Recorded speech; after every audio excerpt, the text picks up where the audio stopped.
और मैं उन लोगों से भी गुजारिश करूंगा, हजरत जी कई लोगों की ये शिकायत है, डॉक्टर ने शिकायत की, कहने लगे हजरत एक बात बताइए। मैंने कहा क्या? कहने लगे हम एक जगह बारात में गए थे, शादी में। कहने लगे लड़के के यहाँ जहां हम गए उसके दो भाई हाफिज कुरान थे, और दो भाइयों के होते हुए भी उसके घर में गाने बज रहे थे। मैं एक बात कह दूं, इसके जिम्मेदार हाफिज तो हो ही नहीं सकते। वो मना करते हैं, कोई हाफिज ऐसा नहीं दिखा सकते जो गाने से राजी हो जाए। खुदा रहा अगर तुम्हारे घर में कोई कुरान पढ़ने वाला है तो उसे रुसवा ना करो, उसकी इज्जत का ख्याल करो। तुमने घंटे गाने बजा लिए, 2 घंटे गाने बजा लिए, मगर तुम्हें पता है तुम्हारा भाई घर के बाहर सर नहीं उठा पाएगा, उसे समाज बोलने नहीं देगा। कम से कम अपनों की इज्जत का ख्याल करो, इन्हें रुसवा ना करो, इन्हें जलील ना करो। तुम्हारी छोटी सी हरकत तुम्हारे भाई का सर झुका सकती है। अल्लाह तौफीक दे तो तुम्हारे खानदान में भी अगर कोई हाफिज है, कोई कारी है, कोई आलिम है, उससे पूछ बता तेरी क्या राय है। अगर वो कहते ये काम शरीयत के खिलाफ है, ये उसूल के खिलाफ है, उसे छोड़ दो। इसलिए कि उससे भी कह दो हम तुझे इसलिए प्यार करते हैं कि तू मेरे मुस्तफा के दीन का वारिस है। सुभान अल्लाह, सुभान अल्लाह। ये काम किया करो, इज्जत दो। और रह गई बात निकाह की, अल्लाह आपको सलामत रखे, हर जवान जवानी देखे, उनके माँ बाप बेटों के सरों पे सेहरे देखें। ये मुकद्दर की बात है कि सेहरे मयसर होते हैं, वरना हमने तो ऐसा देखा है साहिब कि लोग दूल्हा बनने से पहले ही 2-4 दिन पहले इंतकाल कर जाते हैं। ये खुशी का दिन है, अल्लाह ने ये खुशी का दिन दिया है, तो इसमें गाने ना बजा, मुस्तफ़ा के जिक्र के तराने बजा ले। ये जो रखे हुए डब्बे हैं ये हराम नहीं, ये जो माइक है ये हराम नहीं, ये मशीनें हराम नहीं, इनके जरिए किए जाने वाले काम हराम होते हैं। अभी कुछ लोगों ने डीजे पे हराम का फतवा दिया, तो वो कह रहे ये कोलम क्यों लगा ली है, ये तो हराम है। मैंने कहा कोलम हराम नहीं है, इसमें बजने वाले गाने हराम है। अगर इसी में तू मुस्तफा की नात बजा, इसी में तू कुरान की तिलावत चला दे, अल्लाह की कसम यही मुबारक लगने लग जाता है।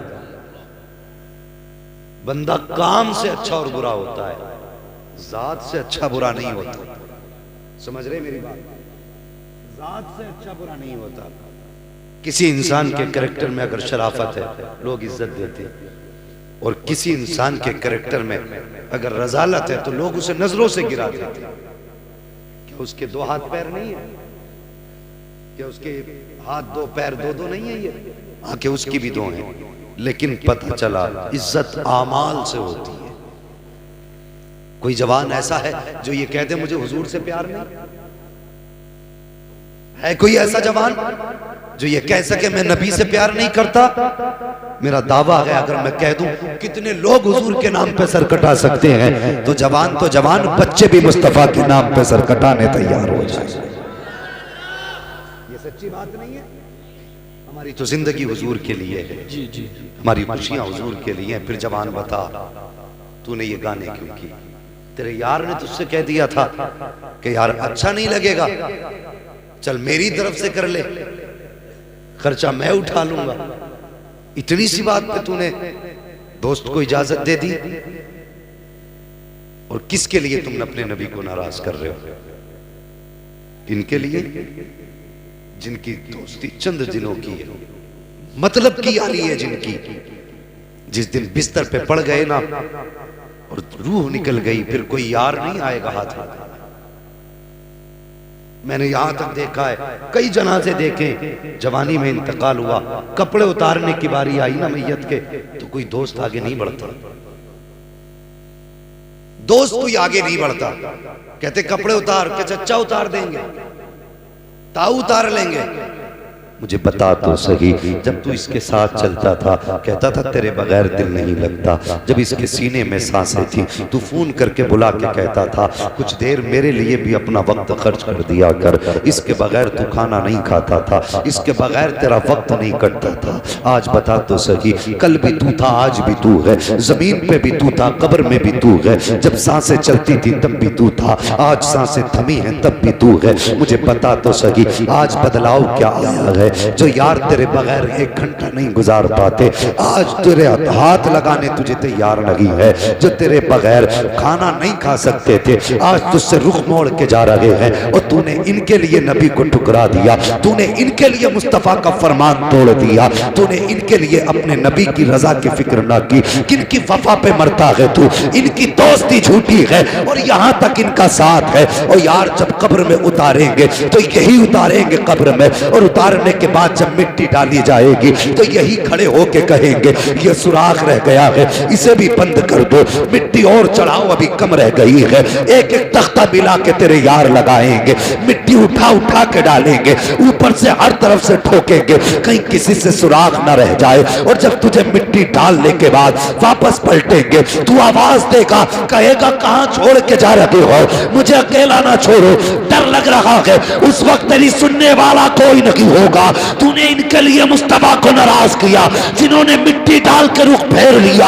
आका ने तो ये कहा था जब अपनों को दफना दिया करो तो इतनी देर कब्र पे बैठा करो जितनी देर में गोश्त सिवा करे, ऊंट सिवा करके उसकी गोश्त की बोटी की जाए और उनको तकसीम किया जाए। इतनी देर, जितनी देर उस काम में लगती है इतनी देर कब्र पे ठहरा करो। और तेरे ये यार हैं जो मिट्टी दे के फातहा का इंतजार नहीं कर रहे हैं। कोई कहता बिरयानी ठंडी हो गई है, कोई कहता चावल ठंडे हो रहे हैं, कोई कहता मेहमानों को खाना खिलाना है। और यार तूने इनके लिए मुस्तफा को छोड़ा है, और किसको छोड़ रहा है? जरा सोच तो सही। तुझे कब्र में बाप ने छोड़ दिया है, भाई ने छोड़ दिया है, यारों ने छोड़ दिया है, लेकिन सच्ची बात यह है जब फरिश्ते कब्र में आएंगे तेरे चेहरे से कफन हटाएंगे और यार तेरी आंख बाद में खुलेगी। मदीने वाला मुस्तफा पहले चलवा कर हो। नारे तकबीर, नारे तकबीर, नारे रिसालत, मसलके आला हजरत उलमाए अहले सुन्नत, जश्न शादी हजरत अल्लामा मुफ्ती हम्माद रजा साहिब तिबला। नारे तकबीर, नारे रिसालत। अब बता, अपने दोस्त की मानेगा या रब के महबूब की मानेगा? बोलो किसकी मानोगे? मरना गया, अल्लाह ने ये दिन दिया है खुशी का, इसमें हमें गाने नहीं बजाने। दुनिया हंस रही है हम पर, और सिर्फ गानों तक हद हो तो ठीक। इतनी बड़ी गड्डियां लेके, इतनी बहुत सी डब्बों के ऊपर जवान खड़ा होता है, और जब शुरू कर देता तो रोकता नहीं। मुझे बता, किसी कौम को तुमने यूं पैसा बर्बाद करते देखा है? सिख हैं, ईसाई हैं, कई सारी धर्म है, किसी धर्म में बता तूने किसी को ऐसा पैसा लुटाते देखा? वो भी नचनियों पे। ऐसे लोगों को शर्म आनी चाहिए कि हमारे पूरे पूरे समाज में एक एक IPS नजर नहीं आता, और वो कौम खड़े होकर के नचनियों पे पैसे लुटाए। डूब के मर जाना चाहिए यार। अगर पैसे ही लगाना है जो तू 50-50 हजार नचनियों पे लुटा रहा है, अल्लाह ने खुशी का दिन दिया है तो सुन बेटे के सर से पैसे उतार, 10,000 किसी गरीब के दरवाजे पे जाके दे आ। अगर तुझे खर्च ही करना है 50,000 बेटे के सर से उतार, किसी बेवा की बेटी की गोद में जाके रख दे। अल्लाह की कसम खा के कहता हूँ, अगर तू 10,000 डिब्बे पे खड़े होके लौटाएगा तो 4 दिन तेरी बातें होके खत्म हो जाएंगी। लोग कह देंगे पैसे वाला था, बड़े पैसे वाला है, उसने आधे घंटे तक पैसे लौटाए थे, लेकिन 4 दिन के बाद न पैसा रखेगा न याद रहेगी। लेकिन अगर तू 1,000 भी किसी बेवा के दरवाजे पे दे के आएगा, अल्लाह की कसम खा के कहता हूँ दुनिया मिट जाएगी, लेकिन तेरा 1000 दिया हुआ कयामत तक बाकी रखा जाए। सुभान अल्लाह, सुभान अल्लाह। शर्म नहीं आती हमें? अगर पूछो के साथ साइन कर लोगे, कहता नहीं अंगूठा लगाऊंगा। डूब पड़े यार, तुम्हारे पास 50-50 हजार नचनियों पे लगाने के लिए तो है। बच्चों को पढ़ाने के लिए कहते हो, खर्चे कैसे चलेंगे? हमारे खानवादे बरकातिया का एक नारा है, आधी रोटी खाएंगे बच्चों को पढ़ाएंगे। हक बात है हजरत। हमारी कौम पढ़ने में बड़ी पीछे है। जहां बच्चा थोड़ा सा समझदार हुआ, भेज दिया खेत में काम करने। क्यों? 300 रुपए तुझे इतने प्यारे लग रहे हैं, लेकिन तूने सोचा ये 300 रुपए तेरे बेटे को पूरी जिंदगी रुलाएंगे। काश तूने अपने बच्चे का हाथ पकड़ा होता, कहता मौलाना मुझे इसकी कमाई की जरूरत नहीं है, इसे अपने पास रखो और मुस्तफा का दिया हुआ कुरान पढ़ा दो। आज हमें इसकी कमाई नहीं चाहिए। दुनिया में अल्लाह ने रोजी का वादा दिया है, जब जिंदगी दी है तो रोटी भी देगा, खाने को भी देगा। अपने बच्चों को लेके जाओ, किसी आलिम दीन की बारगाह में बैठो, कारी कुरान के पास जाओ, अपने बच्चे को हवाले कर दो, कह दो मौलाना हमें इसकी कमाई दुनिया में नहीं चाहिए, इसे वो सिखा दो जिसका फायदा आखिरत में मिल जाए। अल्लाह की कसम खा के कहता हूँ, अगर बच्चों को ये तालीम दिलाओगे तो बेटा तुम्हारा होगा, नाम आसिफ का होगा, वक्त निकाह का होगा, महफिल कोई भी होगी, बातें मदीने वाले की होगी। नारे तकबीर, नारे रिसालत, मसलके आला हजरत, उलमाए अहले सुन्नत। नारे तकबीर, नारे रिसालत। वाह वाह सुभान अल्लाह, माशाअल्लाह। पढ़ाइए बच्चों को, दावे के साथ कहता हूं। लोगों ने बहुत सारी नुक्ताचीनियां की, क्यों बनाए बेटे को हाफिज? तनख्वाह वही 5000 रहती है,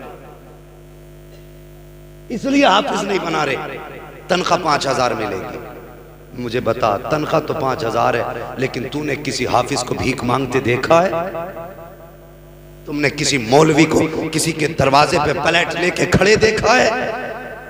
अल्लाह की कसम, इनके दस्तरखान तुम्हारे 5000 से नहीं, मदीने वाले मुस्तफा की खैरात से चला करता। जी जी माशाअल्लाह, बात है। हाँ ये सच्ची बात है। तो बेटों को हाफिज इसलिए ना बनाओ, इसलिए पढ़ा लो कि बेटा नोट कमाएगा, इसलिए हाफिज बनाओ, इसलिए दीन सिखाओ। कम से कम शादी घर में होगी तो गाने तो नहीं बजेंगे, खुशी का मौका होगा तो कम से कम मुस्तफा की नात के तराने तो गुनगुनाए। और ये भी जरूरी है इस दौर में हजरत, जितना अकीदे का मामला खतरे में है, अकीदे का मामला इतने खतरे में है कि कहा नहीं जा सकता। लेकिन हमारा अपना मानना यह है, अगर किसी खानदान में एक आलिम भी है ना, तो वो पूरे खानदान की हिफाजत के लिए काफी होता है। आलिम बनाइए बच्चों को, हाफिज बनाइए। अल्लाह आपके मुकद्दर में खुशियां फरमाए। हाँ तरक्की करें आप, लेकिन सारी तरक्कियां बाद में गए, मुस्तफा से वफा की तरक्की ये सबसे पहले होनी चाहिए। समझ रहे मेरी बात? अल्लाह तुम्हें खुशियां दे तो कभी शैतान को राजी ना करना, रहमान को राजी करना, अपने रब को राजी करना। जिंदगी मौत उसी की कुदरत।